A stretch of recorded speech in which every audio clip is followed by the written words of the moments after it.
بسم الله الرحمن الرحیم. مردم عزیز ایران سلام.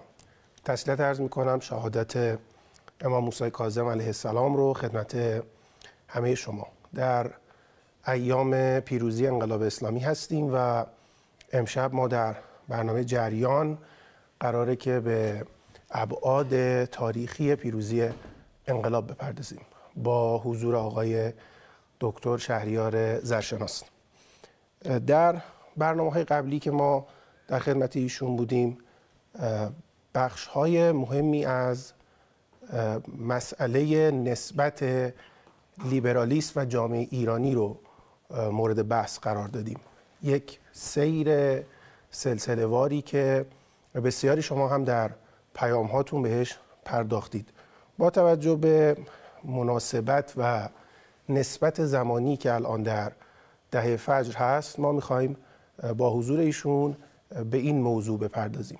در واقع دو رویکرد میشه وجود داشته باشه. یک، مسئله علت وقوع انقلاب و دومی عملکرد انقلاب اسلامی. برای بررسی علت وقوع انقلاب بسیاری به تاریخ نگاری مقطعگونه میپردازن، یعنی انقلاب اسلامی رو از دیماه 56 روایت میکنند تا 22 بهمن 57. بعد از اینکه آقا مصطفی خمینی از دنیا میره، در سراسر ایران علیرغم انتظار ساواک و شاه مراسمات ختم متعددی برگزار میشه و تصور شاه این نبود که با وجود 14 سال دوری امام این تعداد ختم برگزار بشه. و بعد آمدن کارتر و بعد حمایت کارتر از شاه، اونجایی که کارتر میگه به یمن رهبری اعلی حضرت ایران جزیره ثبات.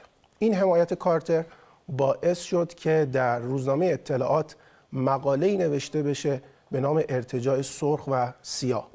کسی که هیچ وقت حضور و وجود حقیقی نداشت به نام آقای رشیدی مطلق. و بعد از اون اعتراضات مردمی که از قم شروع میشه و اتصال پیدا میکنه به 22 بهمن 57. این سیری از تقویمگونه از وقایع 56 و 57 است. اما امشب با حضور آقای دکتر زرشناس ما میخواییم یه مقداری فاصله تاریخی طولانی تری رو مورد بررسی قرار بدیم. از شما دعوت میکنم امشب برنامه جریان رو تا پایان ملاحظه بفرمایید. آقای دکتر سلام عرض میکنم خدمت شما، خوش آمد میگم به شما. ما دو تا بحث میتونیم داشته باشیم. یکی در مورد عملکرد انقلاب اسلامی در این 45 سال. یک مسئله علت وقوع انقلاب اسلامی است که میخوایم یه سیر تاریخی رو مرور بکنیم. پرسش اول من اینه که آیا میشد حکومت پهلوی و نظام سلطنت در ایران حفظ بشود، اصلاح بشود و انقلاب نشود و اساساً چرا در ایران انقلاب اتفاق افتاد؟ بسم الله الرحمن الرحیم. من از سلام و ادب و ارادت دارم خدمت شما و خدمت همه بینندگان محترم. تشکر میکنم از فرصتی که در اختیار بنده قرار دادید. ببینید، وقتی که ما درباره یک امری که از نظر تاریخی اتفاق افتاده صحبت میکنیم، شاید دیگه اصلا طرح بقیه احتمالات بی‌معنا باشه، چون امری اگر اجتناب ناپذیر نبود خب رخ نمیداد. یعنی اگر میشد ازش چیز کرد، گریز و گزیری باشه، خب پدیدار نمیشد. برای بررسی ریشه های تاریخی انقلاب اسلامی به نظر من، همونطور که من دیدم تو بیانات حضرت عالی هم بود، مسئله رو نباید فقط از سال 56 دنبال کرد. ماجرا خیلی در واقع باید بیش از اینها به عقب برگرده. باید به دنبال این بود، به این پرسش رو طرح کرد که اصلا انقلاب اسلامی آمد که در واقع چه چیزی رو رفع کنه یا پاسخ به چه چیزی بده. ببینید، انقلاب ها دو نوع هستند. بعضی انقلاب ها هستند که افق ها رو عوض می کنند و اساساً طرح مسئله می کنند، یعنی افقی رو، شرایطی رو عوض میکنه که در پی تغییر اون افق تازه امکان برای طرح مسائل پیش میاد. بعضی انقلاب ها هستند که برای حل مسئله میان، یعنی میآیند که مسائلی رو حل بکنند گاهی وقتا به ندرت انقلاب‌هایی پیش میان که هر دو حالت رو دارند، یعنی هم تلیه دارند، هم تلیه دار افق تاریخی تازه‌ای هستند، هم آمدند که مسائلی رو حل بکنند. بذارید من از این گونه انقلاب‌ها مثال بزنم برای شما. ما یک انقلابی داریم در سال 1348 میلادی رخ داده در شهر روم، در ابتدای آغاز تاریخ غرب مدرن، عالم مدرن. این انقلاب مسئله‌ای رو حل نکرده آنچنان. این انقلاب افقی رو نماینده یا تجسم ظهور یک افق تازه‌ای است که در اون افق تازه مسائلی تازه امکان طرح داره پیدا میکنه، اما چون انقلابی است که با آمدنش گویی عالمی دارد میرود و عالمی دارد میآید، بهش میگن انقلاب تلیه دار. یه انقلاب دیگری داریم مثل انقلاب فرانسه 1789 یا انقلاب انگلستان 1649 یا حتی جنگ‌های استقلال آمریکا که موسوم به انقلاب آمریکاست 1776 تا 1783. اینا اومدن مسئله حل کنند. انقلاب اسلامی هر دو شأنو داره، یعنی هم انقلاب تلیه داره که با اون عهد و افق تازه‌ای مطرح میشه، اصلا در واقع گویی یک ورق تازه، یک فصل تازه‌ایه، هم آمده که مسائلی رو در ایران حل بکنه. هر دو سمت رو داره، هر دو وجه رو داره. من اجازه بدید اول ناظر به حل مسئله حرف بزنم، چون اون وجه دیگری است که باید طول و تفصیل و مقدمات بیشتری براش به خصوص ترک کرد تا بشه توضیحش داد. در واقع میشه گفت که این پرسش درسته که بگیم مسئله مردم در سال 57 چه بود که انقلاب کردن؟ دقیقاً همینطوره. بله دقیقاً. چی بوده مسائل مردم چی بود؟ اینطوری بگیم مسائل جامعه ایران در قرن 14 هجری شمسی، سالی که با کودتای 1299 شروع میشه، مسائل جامعه ایران چه بود؟ اینطوری بگیم که انقلاب اسلامی رخ داد. شما ببینید جامعه ایران یکی از پرتکاپوترین جوامع از نظر سیاسی است، چه در منطقه چه در مقیاس جهانی. این خیلی عجیبه. شما به خصوص تاریخ از تقریبا قیام تنباکو به بعد ما رو نگاه بکنید، قبل از اون نه، از بعد از اون رو نگاه بکنید، این جامعه عجیب پرتکاپوه. یعنی هر شاید 10 سال 15 سال دیگه خیلی بشه 20 ساله ما یک رویداد، یک اتفاق، یک نوع خیزش، یک اعتراض، یه چیزی داریم. خیلی چیز عجیبیه. گاهی وقتا این فاصله‌های زمانی اتفاقا کمتره. این 20 سالی که میگم میانگینه ها، 15 20 سال میانگینه. از تنباکو مشروطه مثلا شما نگاه میکنید از تنباکو تا مشروطه فاصله خیلی کمه. بعد ولی از دوباره از مشروطه تا کودتای تا در واقع 1300 ما کلی جنبش اجتماعی سیاسی چیزی داریم، نه سر تا سری اما محلی، ولی پرتأثیر و پرپژواک، پربسامد، مثل جنگل، جنبش جنگل، مثل قیام کلنل پسیان، مثل قیام محمد خیابانی، کلی اینها رو داریم. بعد یک استبداد و اختناق 20 ساله سرکوبگر عجیب غریب رضاشاهی داریم از 1300 تا 1120 که عملا 1104 سلطنت شروع میشه، اما 1300 عملا قدرت رو گرفته دستش، داره که بیشتر و بیشتر میشه. از 1320 دوباره تکاپوها شروع میشه. یعنی شما نگاه کنید از 1120 تا 1127 جامعه پر از تکاپو و حرکت و تحول و رویدادهای مثل آذربایجان و بعد نفوذ حزب توده و غیره، بعد از اون جنبش ملی شدن نفت، بعد دوباره کودتای 28 مرداد، یه دوره رخوت مثلا حدوداً 10 ساله، بعد دوباره قیام 15 خرداد 1142، بعد از 1142 به بعد مقاومت‌های مسلحانه، بعد دوباره زمین سازی میشه به شرایط سال 1356 و 1357. یعنی این جامعه اساساً آرام نیست و این نشانه چیه؟ نشانه ناخشنودیه. نشانه اینه که شرایطی که بر او تحمیل شده، وضعی که براش به وجود اومده، این وضع او رو در واقع رضایت بخش نیست براش و دائم داره اعتراض میکنه. خب به چی داره اعتراض میکنه؟ بیایم ببینیم این وضعی که پیش آمده چیه. ببینید ما میتونیم سرآغاز این وضع رو رویداد مشروطه بگیریم. مشروطه 1324 هجری قمری رخ داده، برابر 1285 شمسی. با مشروطه چه اتفاقی رخ داده؟ زمینه سازی شده برای اینکه این تجدد مآبی یا شبه مدرنیته یا فرایند مدرنیزاسیون در ایران در هیئت یک صورتبندی سیاسی، اقتصادی، اجتماعی بیاد و بر این کشور حاکم بشه، بر مقدرات این کشور حاکم بشه و هر آنچه که قبل از اون بوده رو، یعنی عالم ایرانی اسلامی رو کاملا بگذاره کنار. البته این اتفاق ناگهانی پیش نیامده، زمینه داشته. زمینش از دوران فتحعلیشاه قاجار شروع میشه، از زمانی که نظام جهانی میاد سراغ ما. من اینا رو قبلا هم اشاره کرده بودم. ببینید از این زمان به بعد کم کم یک اتفاقی رخ میده.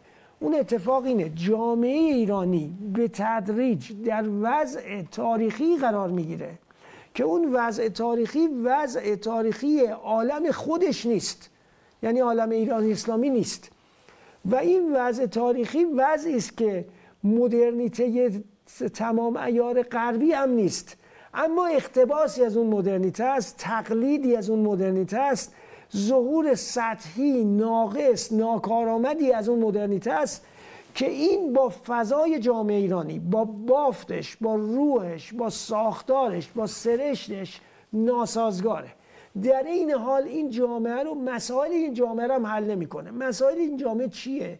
من قبلا در یکی از برنامه‌ها گفتم ما 3 تا مسئله کلان داریم. نگاه بکنید از حدود سال 1285 حتی زودتر، از 1200 مثلا 70 هجری شمسی تا مقطع انقلاب ما 3 تا مسئله کلان داریم. یکی استقلاله که جامعه ایران احساس میکنه از دست رفته است. یکی عدالت اجتماعی است که تامین نشده است. یکی دیگه در واقع این که امکانی برای ظهور و حضور و بروز اراده جمهور، اراده مردم در فضای اجتماعی وجود نداره. در به خصوص که دوره تجدد مآبی است، خیلی حرف مردم زده میشه اما هیچ امکان واقعی به مردم برای ظهور و بروز ارادهشون داده نمیشه. اینکه شاه به زنان حق رأی داد نشانه این نیست که میخواد مردم مشارکت کنن در حکومت؟ ببینید این دقیقاً نکته جالبی است. اولا این اتفاق که مال 1341 به بعده، مال قبل از اون نیست. اما برای این مسئله بیاید برگردیم یه ذره عقب‌تر ببینیم اصلا چرا در آغاز قرن 20 به زنان حق رأی داده میشه، حتی تو اروپا. اونم میدونید مال آغاز قرن 20. ببینید چرا اصلا بیاید ببینیم اصلا چرا اینها میخواهند خانم‌ها رو وارد فضای اجتماعی بکنن و بعد سوال بعدی همین جواب بدیم که اصلا آیا با ورود خانم‌ها به عرصه چیزی به نام حق رأی واقعا مشارکت محقق میشه یا نه؟ ببینید تو جامعه ایران قبل از انقلابی که مشارکت برای مردان هم معنایی نداشت اصلا. مشارکت از چه راهی امکان پذیره؟ مشارکت یک راه خیلی خیلی برجسته‌اش انتخاباته، منتها انتخابات واقعی. یعنی کسانی که تاریخ انتخابات ایران رو دنبال کنن میدونن. من این رو از روی تعصب و غرض ورزی نمیگم. شما برید دنبال کنید حتی خاطرات دولت مردان عهد پهلوی رو ببینید، حتی خاطرات خود مثلا امثال خانم مینو صمیمی و خیلی های دیگر رو که در دور رژیم پهلوی اینا در مصدر امور بودن، حتی خاطرات مثلا پسر فروغی رو خیلی هستن. ببینید اصلا انتخابات اینطوری بود که قبل از اینکه انتخابات بشه صحبت میشد که مثلا خب کیا رو تعیین کنیم، یعنی مشخص بود کیا قراره از توی صندوق اسامیشون در بیاد. مشارکت سیاسی یعنی حضور مردم پای انتخابات اساسا وجود نداشت، یعنی جز قشری از قشر مرفه طبقه متوسط مدرن شهری در هیچ حوزه دیگری ما اصلا مشارکت نداشتیم. پاسگاه‌ها توی مناطق روستایی، اینا واقعا تاریخی است، من دارم میگم اینا کدای تاریخی است، اسامی از پیش تعیین شده رو میریختن توی. ببینید بزرگترین تاییدیه بر این امر میدونید چیه؟ سخن شاه در اون پیام معروفی که گفت صدای انقلاب شما رو شنیدم. یکی از مؤلفه‌های اون سخن رو برید دقت کنید چی بود؟ تعهد میکنم انتخابات آزاد برقرار شود. برگزار شد. به ادوار مختلف این تعهد رو میده، ولی از دل همین انتخابات مجلسی در میاد که ملی شدن نفت هم تصویب میکنه. بله اون مال دقیقاً، آفرین به شما. این مال فضای سیاسی است که توی دوران چیزی به اصطلاح فترت ایجاد میشه بعد از اینکه رضا شاه میره ایران اشغال میشه. وقتی که اشغال میشه یکی از قدرت‌های اشغالگر شورویه. بعد خب شوروی موجب نفوذ حزب توده میشه. شرایط جامعه ایران هم که به شدت ناراضی و ناخشنود بود، با ایجاد این فضا در واقع این جامعه سعی میکنه یه مقداری اعتراض خودش رو نشان بده و زمینه برای نفوذ، چون فضای آلترناتیو دیگری نیست، روشنفکری چپ هم به تأثیر از روشنفکری جهانی تو ایران قویه، زمینه برای حزب توده فراهم میشه. بعد که حزب توده بعد از ماجرای 1324 و 25 و آذربایجان بی‌اعتبار میشه، لیبرال ها فرصت پیدا میکنن. مجلسی هم که اینو نگاه کنید چه بازه زمانی است. بازه زمانی است که شاه اقتدارش بسیار اندکه، نفوذش بسیار اندکه. چرا؟ چون کشور اشغال شده است، او تازه به سلطنت رسیده، اصلا نمیتونه اون استبداد تمام عیار رو اعمال کنه. این مسئله فرصت میده به بعضی جریان ها و گروه ها که بیان. اما آیا در تمام این دوره، در اغلب سالهای این دوره، مثلا سالهای دوره مجلس از مجلس پنجم به بعد، شما نگاه کنید ما اصلا انتخابات واقعی داشتیم، بعد دوباره بعد از کودتای 28 مرداد. ببینید حالا بذارید من بحثمو تموم کنم. من تعداد سوالام زیاده اگه به همه برسیم. ببینید پس مسئله حق رأی به زنان زمانی میتونه، ببینید زمانی ما میتونیم از مشارکت واقعی حرف بزنیم که حق رأی اولا فرمایشی نباشه، واقعی باشه. خب در شرایطی که انتخابات اساساً فرمایشی است، حق رأی معنی نداره. ثانیاً نکته بعدی این هستش که مجاری متعددی برای تاثیرگذاری جامعه بر روی حکومت وجود داشته باشه، یعنی صدای جامعه بعد در حکومت شنیده بشه. من از شما ارجاع میدم به شخصی به نام یرواند آبراهامیان. این اولی توضیح بدم. یرواند آبراهامیان یک روشنفکر سوسیال دموکراته که البته سوسیال دموکرات به معنی مارکسیست و اینهای تو معنی که مارکسیست لنینیست و مارکسیست رادیکال نیست. یه آدمی است با گرایش‌های سوسیالیستی لیبرال تقریبا. اصلا ایرانی ساکن آمریکاست. سال ساکن آمریکاست. یه چهره کاملا آکادمیک هم هست. ایشون کتاب‌هایی داره در مورد انقلاب ایران که البته یکیش تحت عنوان ایران بین دو انقلاب خیلی معروفه. حتی تو کتاب‌های درسی دانشگاهی ما هم تدریس میشه. یه کتاب ایشون داره به نام اسلام رادیکال. بعد اونجا خیلی جالبه. درباره این صحبت میکنه که چرا رژیم شاه اینقدر راحت سرنگون شد. بعد میگه رژیم شاه یک رژیمی بود در جامعه ایران کاملا منزوی. ببینید رژیمی بود که حاصل چند کودتا بود. شما روی کار اومدن این رژیم رو میبینید کودتای 1299. بعد روی کار رفتنش حاصل اشغاله، رفتن دیکتاتور اول، پهلوی اول. آمدن پهلوی دوم حاصل توافق بین روزولت، چرچیل و استالینه. بعد تثبیت قدرتش حاصل کودتای 28 مرداد کرمید روزولته. یعنی شما نگاه کنید کل ماجرا رو، یعنی اصلا جامعه ایرانی حضور نداره، نقش نداره، تأثیر نداره. ببین یعنی بعد فرهنگ این حکومت داره که اصلا با ساخت و بافت و هویت فرهنگی جامعه ایران کاملا ناسازگاره. شما جامعه ایران رو اون زمان نباید تهران و فقط شیراز و مشهد ببینید.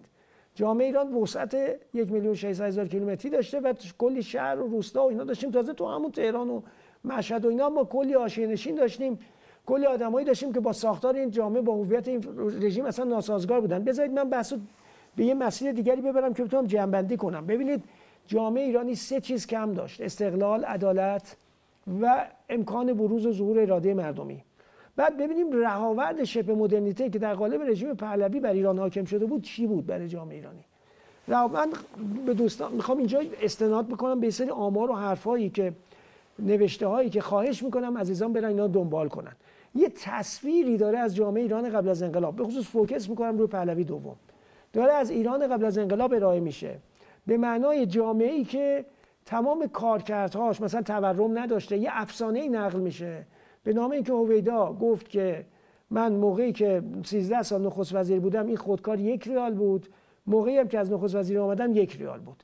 من دوستان رو ارجاع میدم برن آرشیو روزنامه‌های کیهان و اطلاعات سالهای 1347 تا 57 10 ساله منتهی به انقلاب رو ببینن چند بار ما تورم داریم.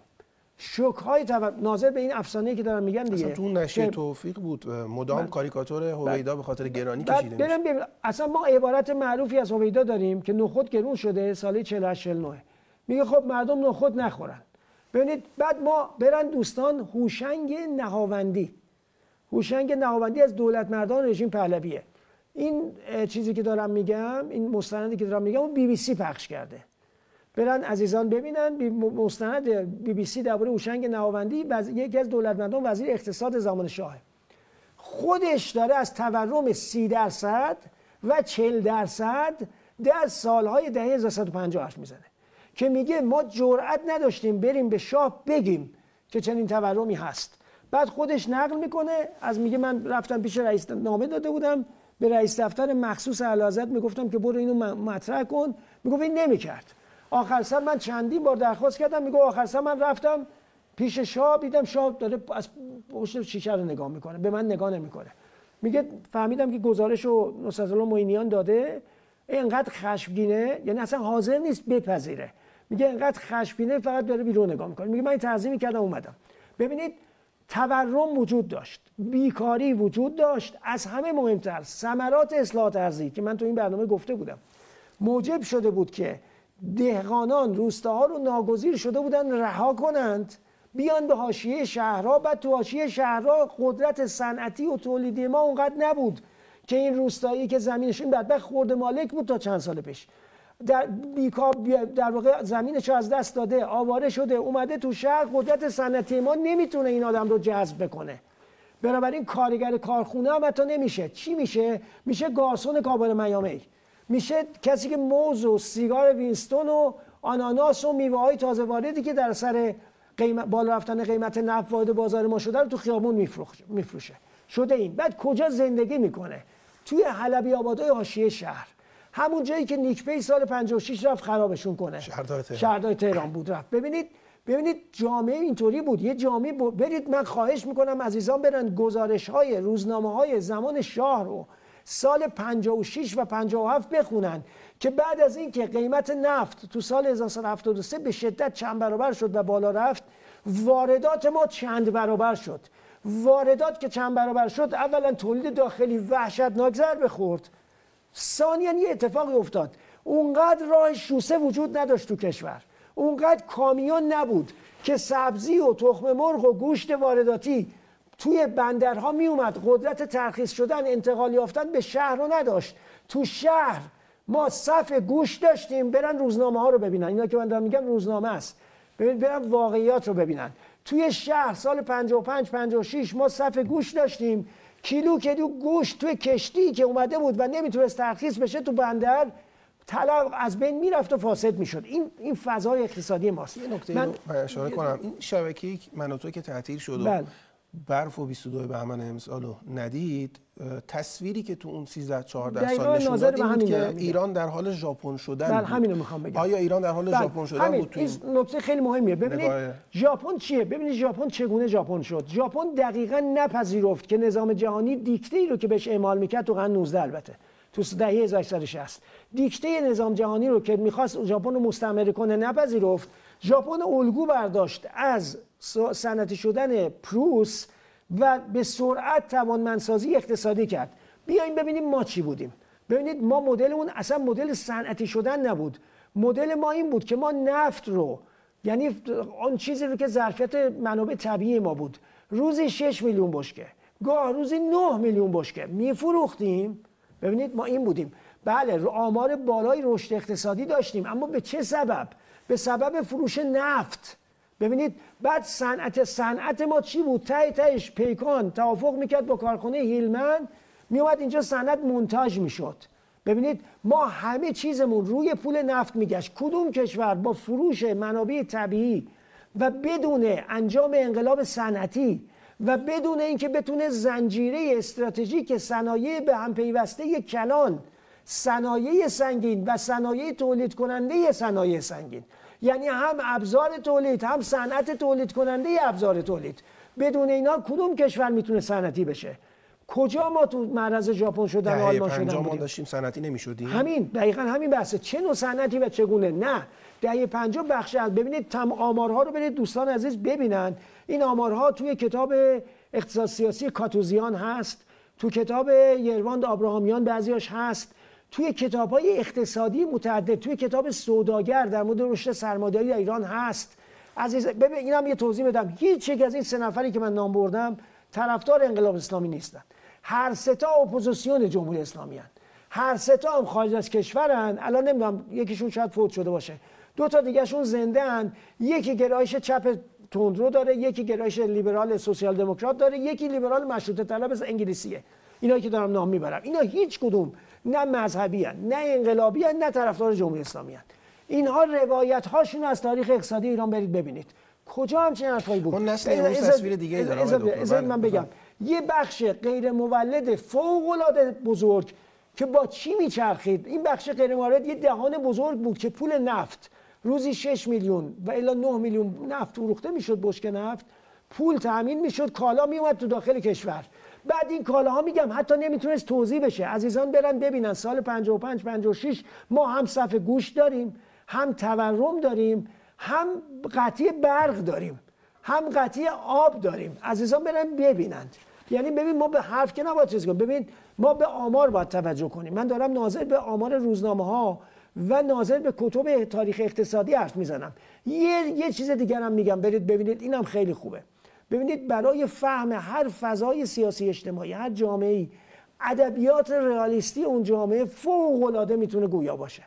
من مثال براتون بزنم، یه فردی مثل انگلس یا مارکس میگه من اونقدر که از آثار داستانی بالزاک درباره دوران امپراتوری ناپلئون و روزگار بازگشت فهمیدم، از نوشته‌های اقتصادی نفهمیدم. میخوام بگم ادبیات رئالیستی چه قدرتی داره.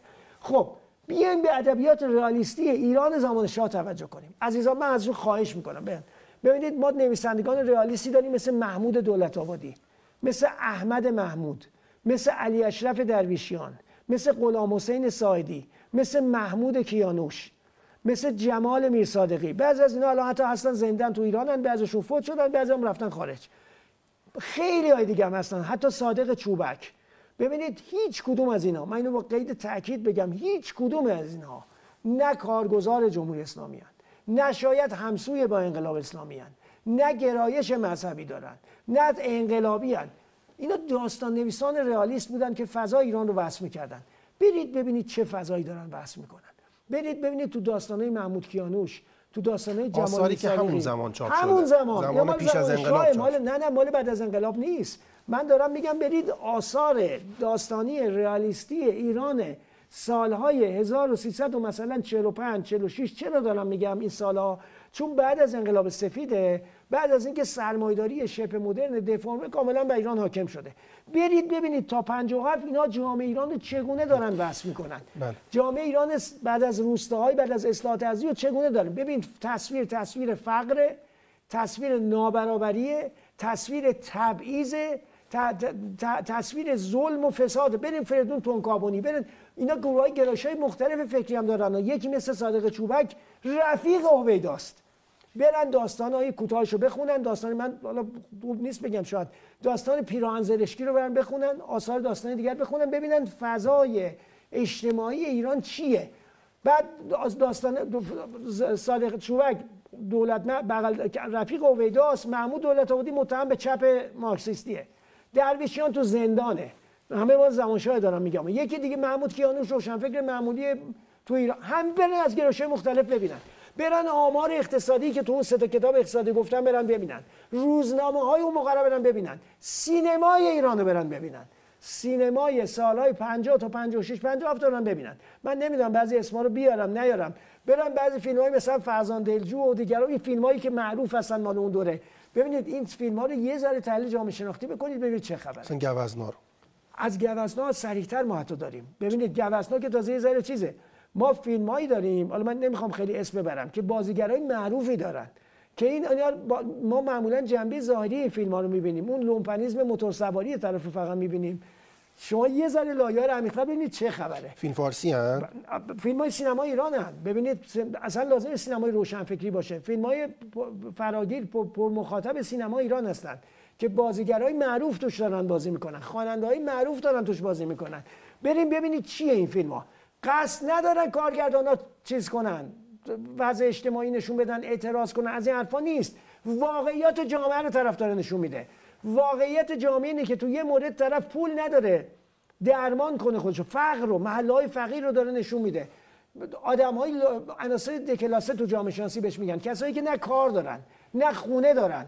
مثلا طرف نمیدونم قالپاق قابه، نمیدونم دزد سر کوچه است. بعد فساد اداری رو ببینید که مثلا وضعیت به گونه است، یه نفر متهم به اعدامه، یه نفر از اینا میره ارتباط باش میگیره به واسطه نفوذ اون. این اصلا ببینید اینا چی رو داره نشون میده. ساختار بوروکراتیک ناکارآمد و فاسد، فاصله طبقاتی، جامعه‌ای که گرفتار فقره، جامعه‌ای که بهداشت حداقلی نداره، جامعه‌ای که آموزش حداقلی نداره. من چی رو میخوام بگم؟ میخوام بگم جامعه ایرانی داستان انقلاب چنین جامعه‌ای بود. این واقعیات ماست. این واقعیات ما از کجا میتونیم ببینیم؟ از سینمای ایران، از ادبیات داستانی ایران، از گزارش‌های اقتصادی که عرض کردم تو اون کتاب‌ها هست، از گزارش‌های روزنامه‌ها تو ایران. ببینید اینکه ما سلکشن کنیم چند تا تصویر خاص زیبا رو از بعضی مناطق شهری انتخاب کنیم، کاری که من و تو می‌کرد. بعد یه جوری نشون بدیم که انگار جامعه ایرانی در حال رقصیدن و جشن گرفتن و خوشحالی و شادمانی فقط بود و هیچ چیز دیگه نداشت. این که واقعیت نیست. پس بفرمایید که اون آقای دیبا که رفت فیلم تهران پایتخت ایران رو ساخت، اون چیه؟ اصلا اون فیلم دایره مینا که مرحوم دایره مینا چیه؟ دقیقاً مردم خون فروشی میکنن سال 53. دقیقاً یکی از اون فیلمایی که باید ببینن همینه. یکی از زندانیای سیاسی توی دادگاه برمیگرده خطاب به قاضی، میگه که توی تهران تو همین پارک شهر آدما میرن قبل از تأسیس سازمان انتقال خونه چمن میخورن. این تو دفاعیاتش هست، ببینید. من حالا اسم میبرم ببینید. چمن میخورن که خون مثلا براشون، به خیال اینکه خون براشون چیز بشه که برن خون رو بفروشن. شما برید اینا رو با این واقعیت ببینید. یا اون چیز بعد همین فیلم سازمان انتقال خون تشکیل میشه دیگه. بعد اسرار اسرار گنج دره جنی، نمیدونم همون فیلم دایره مینا، برید اینا اصلا فیلم بنبست. دکتر با وجود این همه اسنادی که میفرمایید باید بپذیریم یه بخشی از جامعه ایرانی الان تصویری که از پیش از انقلاب داره تصویر رنگین و مثبتی است. شما ریشش رو فقط در این میدونید که من و تو موفق بوده؟ نه اصلا اینطوری نیست. چند تا دلیل داره. ببینید اولا من الان راجع به اون نمیخوام حرف بزنم، اون جداگانه اون رو میتونیم صحبت کنیم. من میخوام اول توضیح بدم جامعه ایرانی چرا انقلاب کرد. ببینید جامعه ایرانی به این سبب انقلاب، ببینید جامعه ایرانی یه بارم انقلاب نکرد، چندین بار طغیان کرد، شورش کرد، اعتراض کرد، راههای مختلف رو رفت. ببینید با ایدئولوژی چپ یه دوره رفت، با ناسیونالیسم لیبرال یه دوره رفت. ببینید دقیقاً نگاه کنید مضمون‌ها رو نگاه کنید، چی رو میطلبید جامعه ایرانی؟ گام اول استقلال بود، شعار اول استقلال بود. به جامعه ایرانی احساس میکرد از زمانی که شبه مدرنیته بر او حاکم شده استقلالش رو، یعنی اینکه بتونه مقدراتش دست خودش باشه رو از دست داده. خب از دست داده بود، تعارف نداشت، جامعه ایرانی به درستی میفهمید. یعنی اگر ما در دوران ناصرالدین شاه و در دوران قاجار حداقل یه نیمچه حکومتی بود که یه تعاملی میکرد و بیگانان رو میزدن تو سرش و هی امتیازگیری میکردن، از زمان پهلوی ما اصلا شاهی نداشتیم جز شاهی که کودتا آورده بودش سر کار، سفارتخونه می آوردش سر کار. ببینید تو خاطراتی که به نام دختر یتیم از فرای پهلوی منتشر شده، فرای پهلوی میگه من قبل از اینکه برم دربار باورم نمیشد که من فکر میکردم شاه هر کار دلش بخواد میتونه بکنه. بعداً فهمیدم که برای هر تغییر جابجایی وزیر باید با سفارتخونه هماهنگ بشه. بعد شما برید ماجرای چیزو ببینید، خاطرات آنتونی پارسونز، آخرین سفیر انگلستان در ایران، و برید ببینید چی میگه. میگه به سال 57 شاه دائم این دوتا رو درخواست میکرد، می آورد سالیوان و برای هر کاری با اینا هماهنگ میکرد. شما وضعیت رو ببینید، اصلا ببینید درباره ایران میخوان تصمیم بگیرن، تو گوادلوپ جمع میشن درباره ایران تصمیم گیری میخوان بکنن. گوادلوپ کی جمع میشه؟ رئیس جمهور آمریکا، نخست وزیر انگلستان، رئیس جمهور وقت فرانسه، بعد میگم صدر اعظم آلمان غربی اون زمان.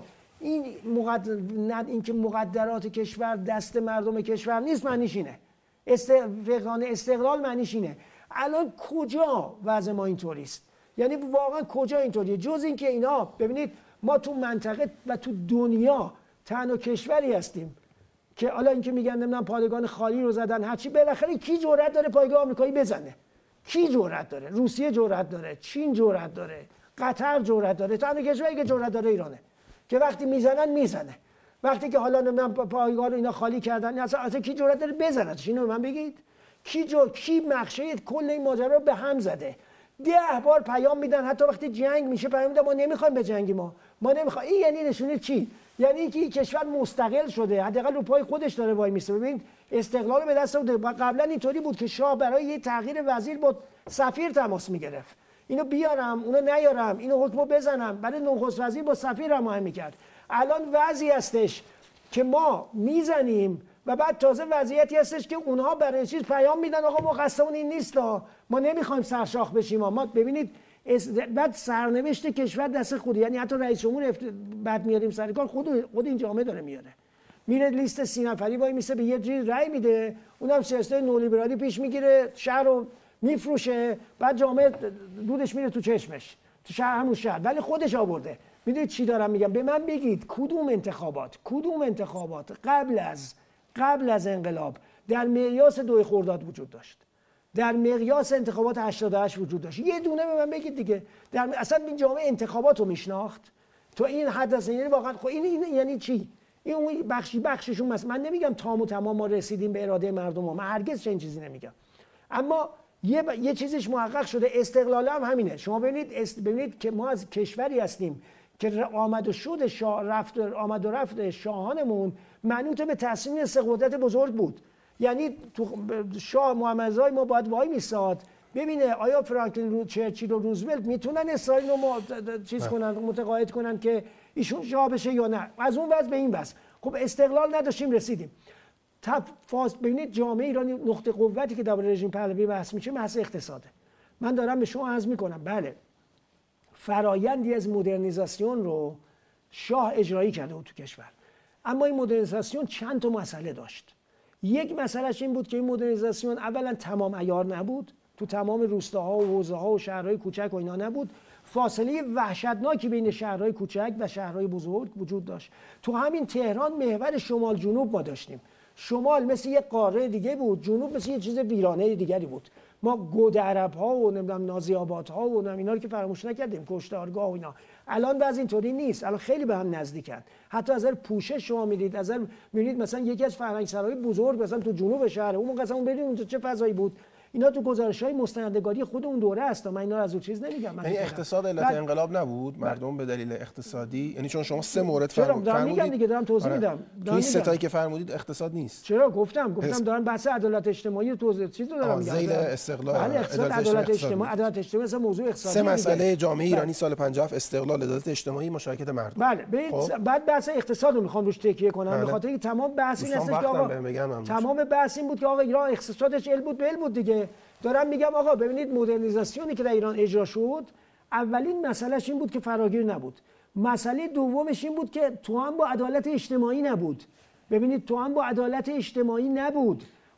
و ببینید ما نگاه کنید اینا رو از چی میتونید بفهمید؟ برید میزان درصد باسوادها و بیسوادها رو نگاه کنید. ببینید من معتقد نیستم که ما فرایند مدرنیزاسیون رو که حتی بعد از انقلاب به این صورت بی‌رویه گسترش دادیم کار درستی بوده. اما برای این آقایونی که اینا رو باور دارن دارم میگم برید ببینید نسبت شهرنشینی نسبت به روستانشینی چه تغییری کرده بعد از انقلاب و قبل از انقلاب چه بود. برید ببینید میزان بیسوادی و باسوادی چقدر عوض شده. ببینید سالی که انقلاب شد در ایران ما کلا 150,000 نفر دانشجو داشتیم و کلا 35 میلیون هم بودیم. 35 میلیون. اینو درصد بگیرید، 150 رو به 35% بگیرید، بعد الان 85 میلیون جمعیت داریم، حدود 5 میلیون دانشجو. حالا فارغ 15 میلیون فارغ التحصیل رو بگذارید، اینم درصد بگیرید. درصد دانشجو چقدر بالاتر رفته؟ تعداد کارگردانان زن قبل و بعد از انقلاب مقایسه کنید. تعداد داستان نویسان زن قبل و بعد از انقلاب. تعداد نقاشان و کسایی که در هنری تجسمی فعالیت میکنن قبل و بعد از انقلاب. اینا مقایسه کنید دیگه. دارن میگن آقا مثلا زنان اینطوری شدن اینطوری. خب در پاسخ میگن اگر حکومت دیگری این بود این زمان میگذشت این کارا رو میکرد. خب نه همین مسئله این هستش که پس چرا تو اون بازه زمانی نکرده؟ چرا تو اون بازه زمانی ببینید تو همون اگر اولا که لزوما ضرورت نداره اینطوری باشه، چون که ما میبینیم تو پاکستان، تو عراق، تو جای دیگه این نسبت‌ها با این درصد اصلا پیش نرفته. تو ایران به صورت جهشی پیش رفته. یعنی هیچ لزومی نداره. ثانیاً اگر بوده خود چرا نکرده تو اون بازه زمانی؟ چرا قبل از اون این اتفاق نیفتاده؟ یعنی اگر میخواست بیفته این هم که فضا و فرهنگ دست روشنفکری اینا بود چرا رخ نداد؟ میگن که پهلوی یه ویرانه از قاجار تحویل گرفت اینو ساخت. بله. ببینید پهلوی از ویرانه‌ای که از قاجار تحویل گرفت چی بود؟ چه مؤلفه‌ای داشت؟ قاجار یک کشور نیمه مستعمره بود. پهلوی که وابسته تام و تمام نبود. یعنی حداقل ما تا مظفرالدین شاهمون، حتی تا احمد شاهمون وابسته به تعیین تکلیف شده توسط خارجی نبودیم. پهلوی یه حکومت کاملا وابسته بود بعد پهلوی چیکار کرد؟ ببینید نگاه کنید درصدهای اقتصادی ما دوره قاجار بهتر از دوره پهلویه. ما در همین دوره قاجاری که تو سرش داریم میزنیم که ویرانه بود، که من باور ندارم ویرانه بود، شما بیاید ببینید توی همین دوره اینو به کتاب تاریخ اقتصادی آقای احمد سیف دوستان رجوع کنن. احمد سیف یه روشنفکر خارج از کشوره، اصلا داخل کشوری هم نیست، یک ریال هم جمهوری اسلامی رو قبول نداره و اصلا هیچ نسبتی هم نداره. برید دوستان اون رو ببینید، یا تاریخ عقاید کتابای تاریخ اقتصادی دیگه هست. بعضی اقتصادی ما این چیزی که اینا میگن نیست. برید کتاب احمد اشرف رو، کتاب موانع رشد سرمایه‌داری در ایران احمد اشرف رو ببینید. من اینا که دارم میگم کتابای مستنده. برید ببینید احمد اشرف میگه نسبت 3:1 بود نسبت صادرات ما به روسیه و واردات ما از روسیه از ایران تو قاجار. بله توی دوران فتحعلی شاه قاجار، همین دوری که داریم میزنیم تو سرش. برید ببینید، برید میزان مانوفکتورهای ما رو و کارگاه‌های تولیدی نساجی ما رو حتی تو دوره ناصری آغاز ورود سرمایه خارجی است. اتفاقا روند اقتصادی که ما تو ایران داریم طی می‌کنیم بعد از انقلاب ماجرا رو عوض می‌کنه های دکتر. اونم چطوری عوض می‌کنه؟ یه ویترین صنعتی شکل میگیره که این ویترین صنعتی صنعت مونتاژه، صنعت مادر نیست. ببینید ما با قبل از انقلاب نمیتونستیم حتی سلاح‌های اصلی مورد نیازمون رو تولید کنیم. ما کجا صنعت سنگین داشتیم؟ کجا صنعت پیچیده پیشرفته های تکی که الان داریم داشتیم؟ ببین من اینا رو معیار نمیدونم، من یه آدم ضد مدرنم. من از نظر من صنعت مدرن به خصوص خطر سیطره نظام تکنیک رو داره. من اینا رو به عنوان استاندارد نمیگم، اینها رو برای پاسخ به اون آقایونی که دارن این حرفا رو میزنن و با این معیارها میسنجن دارم میگم. من دارم میگم جامعه ایران قبل از انقلاب، ببینید مطابق آن چیزی که ما از اون کتاب‌های داستانی، فیلم‌ها، از روی گزارش‌های اقتصادی، از روی آنچه که در نشریات هست میبینیم، جامعه بوده با فاصله طبقاتی سنگین. من نمیگم بعد از انقلاب رفع شده، ممکنه بلا فاصله بیان به من میگن خب بعد از انقلاب مگه رفع شد؟ با مردم من گاهی وقتا با آدم حرف میزنم اینو میگن. من به جواب من بهش چیه؟ جواب من این است که بعد از انقلاب توی سالهای نخست بعد از انقلاب چرا تا حد زیادی عدالت اجتماعی در حوزه‌های از روستاها و شهرستان‌ها رخ داد، عملیاتی شد و در واقع یه جابجایی بزرگ از نظر اجتماعی اقتصادی ایجاد کرد. همچنین در به اصطلاح ساختار الیت سیاسی، ساختار قدرت سیاسی به نحو شد که طبقاتی که در جامعه ایران به خصوص طبقه متوسط خرده بورژوازی که تو ایران کاملا محروم از قدرت بود، چه دوره اشراف قاجار که اشراف قاجاری حاکم بودن، چه دوره پهلوی که کاست نظامی سرمایه‌داران پهلوی حاکم بودن، یه جابجایی بزرگ سیاسی رخ داد و اینها اومدن توی ساخت قدرت قرار گرفتن و بنابراین یک به صورت تغییر تو آرایش طبقاتی ایران به صورت زیربنایی رخ داد. اما این به این معنا نیست که اون عدالت اجتماعی که ما مد نظرمونه و دنبالش هستیم و تو قانون اساسی ذکر شده تامین شده، این تامین نشد. اما چرا مراتبی از جابجایی و تغییر تو توزیع ثروت، چه تو مقیاس شهر و روستا تو جغرافیای ایران، چه تو مقیاس الیت سیاسی و طبقه حاکم سیاسی رخ داد. اما اتفاق دیگه تو توزیع، یه سوال دیگه این است، خب چرا بعد از انقلاب مگه اینا تامین شد؟ نه، بعد از انقلاب تامین نشد اونجوری که ما می‌خواستیم. تا یه حدی تامین شد، اما اونجوری که چرا تامین نشد؟ دقیقاً به این سبب که نسخه‌ای که همون طیف تکنوکرات بوروکراتی که با نگاه غربی و نسخه‌های اقتصاد سرمایه‌داری قبل از انقلاب مدیریت میکرد جامعه ایران رو، همون مدل اومد بعد از انقلاب رو هم مدیریت کرد. دقیقاً به اون سببه. یه سوال یه نکته بهتون بگم. یروان دابرامیان که اسمش 10 بار اینجا اومد، یه مقاله‌ای داره به نام چرا جمهوری اسلامی مانده است. میدونید پاسخش چیه؟ میگه تغییری که توی سطح توزیع ثروت تو اون دهه اول انقلاب ایران انجام داد، پایگاهی برای جمهوری اسلامی ساخته که همچنان دلیل ماندنشه. علیرغم این همه بحران، میگه این بحرانایی که وقایعی که بر سر جمهوری اسلامی گذشته بر سر هر حکومتی میگذشت و سرنگون میشد. یک سوال جدیه، چرا این مونده؟ تو مقاله آمار میاره، انقدر یارانه داده، انقدر اصلا کل بهداشت مدرسه. ببین واقعا اتفاق، ببین همین که درصد بیسوادی و باسوادی، چرا جمهوری اسلامی باقی مانده؟ دقیقاً اینه. ببین درصد بیسوادی و باسوادی، درصد شهرنشینی، درصد بالا رفتن امکانات حضور زنان از نظر اجتماعی. یعنی شما ضمن این که امروز منتقد عدالت اجتماعی امروز هستید، اما به نسل امروز میگید که تصویری که شما از پیش از انقلاب و تصویر آرمانی که از پیش از انقلاب داری تصویر غلطی است. این تصویر کاملا دروغه. بذار من این مثال دیگه براتون بزنم. یعنی میشه هم منتقد امروز بود، بله، اما همون تصویر درست رو گفت. یه چیزی بذارید بگم تا وقت اون تنگ از دست نرفته. ببینید بذارید یه چیز خیلی مهمیه برای عزیزانی که به دنبال بحث آزادی بیان هستند. ببینید این خیلی مهمه. ببینید تعداد عناوین کتب چاپ شده ایران قبل از انقلاب توی سال‌ها یادم نیست 55 56 آمارش دقیق چه سالی یادم نیست، حدود 800 عنوان بود. کل کتابایی که چاپ می‌شد، عنوانو میگم و تیراژ نمیگم، عنوانو دارم میگم. بیایید بعد از انقلاب نگاه کنید. بعد از انقلاب اصلا من چون آدم کرم کتابی ام، دائم کتاب میخونم، دائما هم میرم کتابایی که میبینم. آقای دکتر وضع به گونه‌ای هست که روزی نیست که 10 20 30 و بلکه بیشتر عنوان کتاب تو این مملکت چاپ نشه. یعنی اصلا حیرت انگیزه اتفاقی که بعد از انقلاب تو عرصه کتاب. یه نکته مهمتر بگم، تبادل فکری ما با غرب، الان ادعا اینه که ما منزویم منفعلیم، زمان شاه با غرب. من به دوستان میگم سالهای دهه 1140 در ایران، سالهای دهه 1160 در اروپا است. سالهای دهه 1160 سالهای ظهور میشل فوکو، دریدا، لیوتار و اینا، سالهای اوج اوناست. یک رد پا از اونا توی آثار مکتوب و جهان فکری و کتابت ایران نیست. یعنی ارتباط ما با جهان غرب کامل قطعه. اصلا برخلاف این حرفایی که اینا دارن میزنن ما اصلا هیچ شناختی از اونا نداریم. هانا آرنت 1975 مرده، برید بگردید ببینید چند تا کتاب ازش، چند تا مقاله ازش. آزادی در دانشگاه‌ها چی؟ همین دقیقاً همین رو میخوام بگم. ببینید اتفاقاً به صورت سیستماتیک اندیشه ورزی سرکوب میشد. ببینید به صورت سیستماتیک، یعنی من برای آزادی بیان دارم حرف میزنم، درباره تفکر دارم حرف میزنم. ببینید بعد از انقلاب جامعه ایران به شدت سیاسی شده، به شدت توان تحلیلش بالا رفته و بدل به جامعه‌ای شده. ببینید میزان کتاب خوندن و توجه به کتاب و اصلا در واقع ارتباط ما، ببینید جامعه ما بعد از انقلاب جوری شده که تو ایام کرونا اسلاوی جیجک مقاله می نوشته، 4 تا مقاله می نوشته، 4 ماه بعد تو کرونا داره چاپ میشه این مقالات به فارسی. ما تو دهه، من نمیگم اینا خوب یا بد، میخوام نسبت ها رو بگم، آزادی اندیشه، جریان تفکر.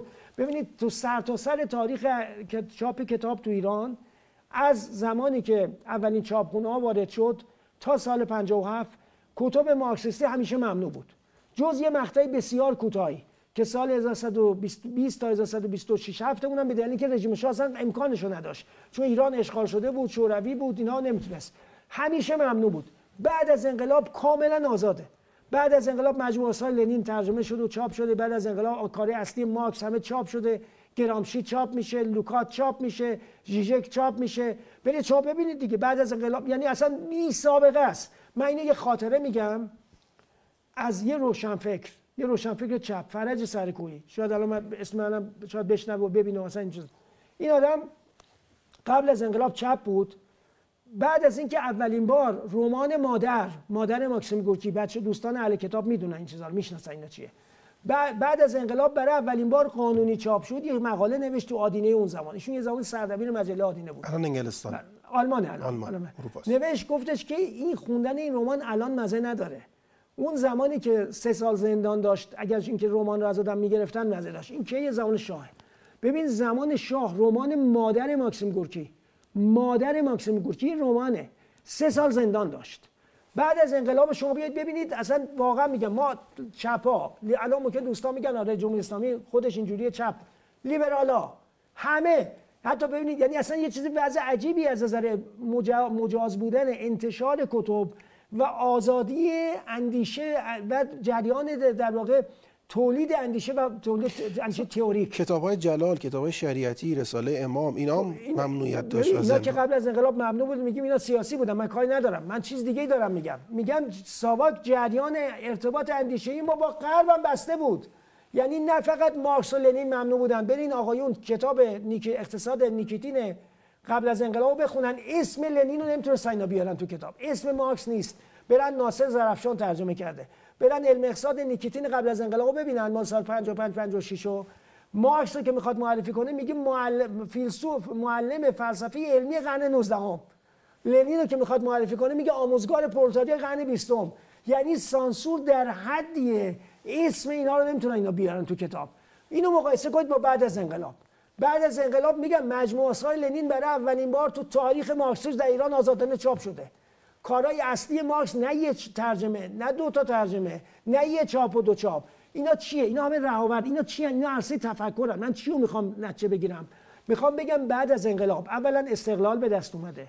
استقلالی که تو تاریخ 2 قرن اخیر ما بی سابقه است. یک، نوعی اقتدار و توانمندی به دست اومده که اون توانمندی هم تا حدود زیادی بی سابقه است.